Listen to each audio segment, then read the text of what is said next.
వైఎస్ఆర్ కడప జిల్లా బద్వేల్ నియోజకవర్గం పోరుమామిల పట్టణంలో స్థానిక అంబేద్కర్ సర్కిల్ నుండి శ్రీ అభయాంజనేయ స్వామి దేవస్థానం మల్కత్ వరకు ఉదయం 9 గంటల నుండి 10 గంటల వరకు పెద్ద ఎత్తున 108 మంది మహిళల కలశాలతో హిందూ బంధువులతో కార్యకర్తలతో కోలాటాలు కులుకు భజనలతో ఆద్యంతం తీవ్రమైన ఎండను కూడా లెక్క చేయకుండా ఉత్సాహభరితంగా శోభయాత్ర నిర్వహించడం జరిగింది.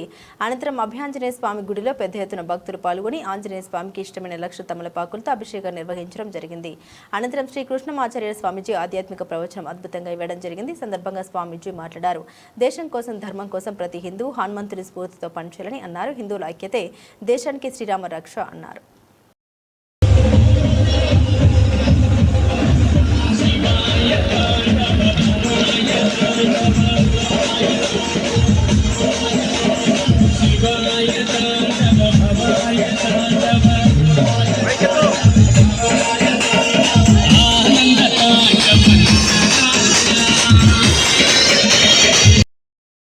बजरंग पिक्चर कौन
పిల్లల మీద మనం పెడుతున్నాం.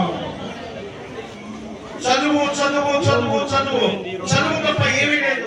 కానీ నాకు ఆనందం కలిగించిన సందర్భం ఏంటంటే, ఇందాక నేను వస్తే ఆహ్వానం పలకడానికి చూడాలి అందరూ కూడా చక్కగా కోలాటం వేసుకుంటూ నేర్చుకునేటువంటి ప్రయత్నంలో ఉన్నారు. ఇటువంటి కృష్ణమాచార్య శిరస్సు మంచి పాదాభివందనం చేస్తున్నాడమ్మా. మన కళలను కాపాడండి, కాపాడండి. కురుక్షేత్రంలో యుద్ధం చేయడానికి వెళ్ళినటువంటి మనవాళ్ళు అంటే కౌరవులు, అటువైపు వాళ్ళు పాండవులు ఏం చేస్తున్నారు అడిగేటువంటి కౌరవులు. దాని మధ్యలో అర్జునుడు, ఆ కృష్ణుడు పార్థునికి రథసారథి ఉభయ సేనల మధ్యలో నిల్చున్నాడా. అర్జునుడు కృష్ణుడు ఏదో మాట్లాడుకుంటున్నారు. సంజయ జాగ్రత్తగా చూడు, కృష్ణుని మనం తక్కువగా అంచనా వేయడానికి వీలేదు. మాయా కృష్ణుడు ఏమైనా చేస్తున్నాడు. నీ దృష్టి మొత్తం ప్రధానంలో అర్జునుడు కృష్ణుడు ఏం చేస్తున్నారో, కృష్ణుడు ఏం చేస్తున్నాడన్న అంశం మీద మాత్రమే దృష్టి పెట్టమన్నాడు. వెంటనే అర్జునుడి మీద కృష్ణుడి మీద దృష్టి పెట్టాడు సంజయుడు. అర్జునుడు అంటున్నాడు కృష్ణుడితో, బాబా, తండ్రులు, తాతలు, గురువులు, సహోదరులు, స్నేహితులు వీళ్ళందరినీ చంపి రాజ్యం చేయడం ఎందుకు? మనం యుద్ధాన్ని ఇంతటితో ముగించేద్దాం. ధర్మాన్ని ఒకవైపు, అధర్మాన్ని ఒకవైపు, నీ కోసం ఇంత గొప్ప కథనాన్ని నేను తయారు చేశాను అంటున్నా. ప్రపంచం మొత్తం కూడా నీ గురించి రెండు మాటలు అనుకునేది. చేయగలిగిన పని కుడి చేత్తో చేయగలడు, కుడి చేత్తో చేయగలిగిన పని ఎడమ చేత్తో చేయగలడు. ఏక దాటిన 7 బాణాలు 14 బాణాలను సంధించగలిగిన గొప్ప విలుకాడు అర్జునుడని అంటారు. కానీ ఏకలవ్యుడు 5వ బాణాన్ని సంధిస్తున్న ఆ విద్యను నేర్చుకుంటున్న తరుణంలోనే బొటనవేలు తీశారు.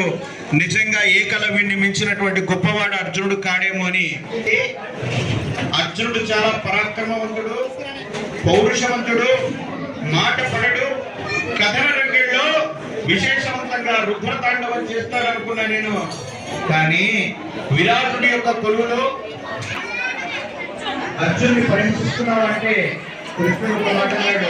భగవద్గీతలో ఈ 2 శ్లోకాలు చెప్పి ఊహించే ప్రయత్నం చేస్తాను. యథా యథా హి ధర్మస్య గ్లానిర్భవతి భారత అభ్యుత్థాని కొత్త అవతార మూర్తిగా మళ్ళీ నేను వస్తూనే ఉంటానయ్యా. ఈ యుద్ధంలో నువ్వు అందుకే భగవంతుడి చెప్పిన ప్రకారం మత్స్య, కూర్మ, వరాహ, నరసింహ, వామన, పరశురామ, శ్రీరామ, బలరామ, శ్రీకృష్ణ కల్కిగా చెప్పబడుతున్నటువంటి దశావతార మూర్తులు వచ్చాయంటే అది కేవలం అధర్మం వృద్ధి చెందుతున్న దశలో భగవంతుడు 10 సార్లు మళ్ళీ ఈ భూమి మీద అవతరిస్తే ఎక్కడ అవతరించాడు? భారతదేశంలోనే పుట్టాడు. భర్త ఇంటి పేరు తన ఇంటి పేరయింది, భర్తకు సంబంధించినటువంటి గోత్రమే తన గోత్రం అయింది, భర్త యొక్క కుటుంబమే తన కుటుంబం అయ్యింది. అందుకే తన గర్భవాసాన్ని జనించినటువంటి పిల్లల